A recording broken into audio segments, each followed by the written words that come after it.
అమ్మయ్య, ఈ రోజుతో పీడ విరగడైపోతుంది.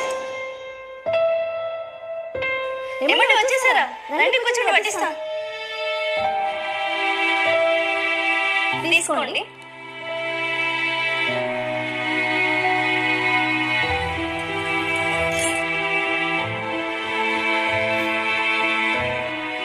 ఏమైందండి? పప్పు బాగుంది లక్ష్మి. నేను ఒకటి అడగనా? అడగండి. నువ్వు ఇంట్లో హ్యాపీగానే ఉన్నావా? ఉన్నాను. నా వల్ల ఏం ఇబ్బంది లేదు కదా? ఏం లేదు. ఎందుకు అడుగుతున్నారు ఇప్పుడు? అయితే అంతా ఓకే కదా? అయ్యో, అంతా ఓకే. ఏమైందండి? మరెందుకు లక్ష్మి అన్నంలో విషయం కలిపావు?